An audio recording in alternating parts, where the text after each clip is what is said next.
I can't wait to get out of this 12-hour shift so I can grab a hold of some venison meat. It's been a while since I've went deer hunting. All my guns are just laying around collecting dust. I can't stand my supervisor. All he talks about is how big of a buck he's shot, but never have the picture to prove it. Me being the person I am, you know what I'm doing, right? Right. I'm gonna get her done. There's this mountain we call Black Mountain. Black Mountain is a hard terrain with mountains going almost vertical.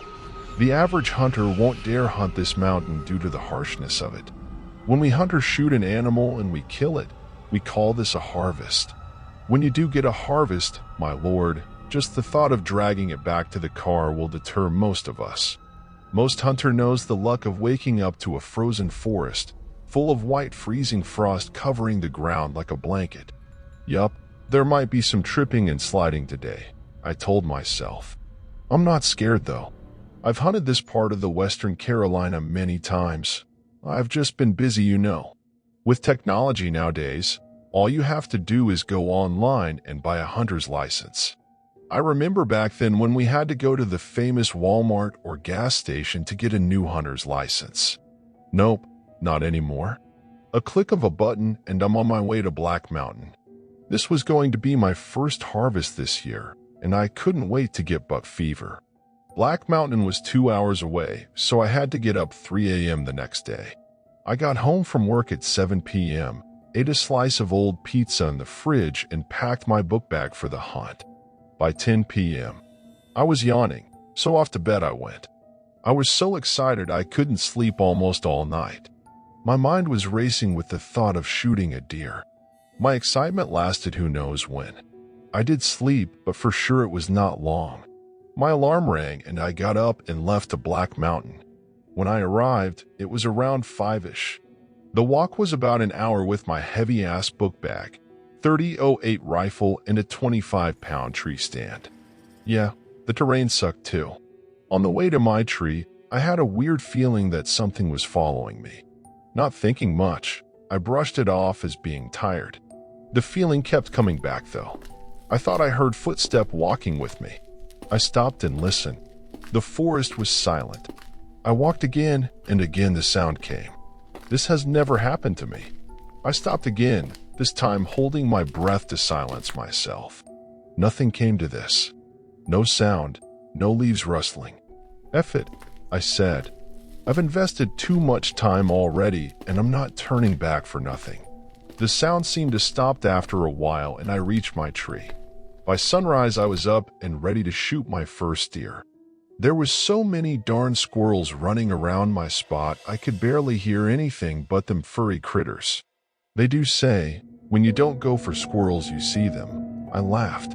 Being so tired, I knocked out sitting on my tree stand.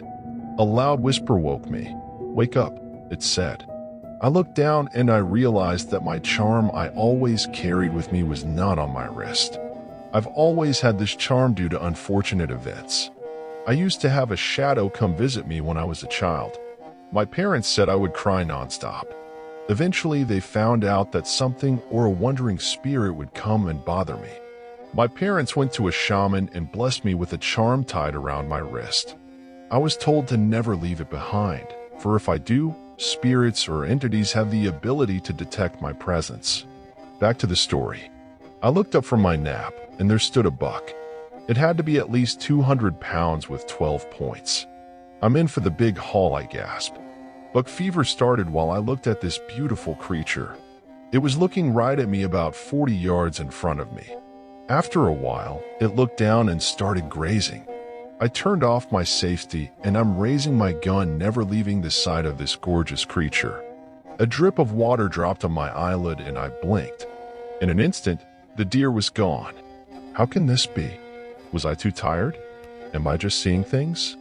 A rustle directly under me made me slowly look down. There stood a lady dressed in traditional monk clothes. It was looking up at me. Her face was scarred up. One of her eyes was dangling out of her eye socket and blood covered her hands.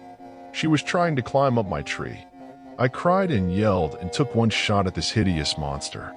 The bang shook me and in a blink of an eye she was gone. I looked around to no avail. What is going on today? I need to calm down. I'm probably tired because I did just sleep a couple hours.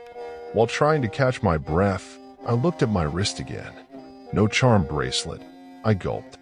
This time my worries got the best of me.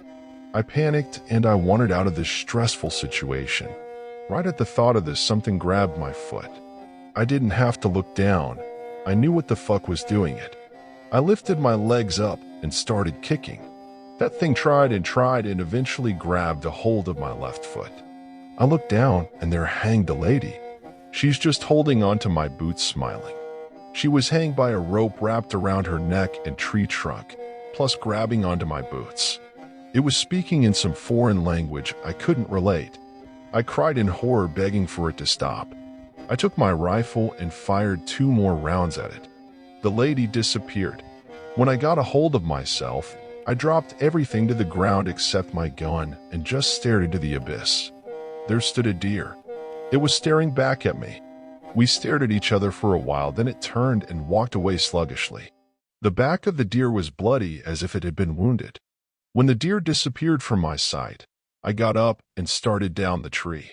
I left my book bag and tree stand at the bottom of the tree and ran for the truck. I held onto my rifle as my lifeline until I reached the truck and threw it in the front seat. The engine rumbles and I sped off. I did go back to the spot to retrieve my belongings, but with 2 other buddies. Since this occurrence, I have never gone to Black Mountain since. No wonder no one hunts there. I heard there used to be a native tribe that occupied Black Mountain. I'm not sure, but that's the word going around town. How come the spirit I saw wasn't native? It had my culture's clothes. I know there's got to be more stories about this mountain that people do not speak about. What do you guys think? Is it my native that came to haunt me, or the Native American that once lived there? Thank you for listening to Scary Stories Shivers, and again, stay shivering.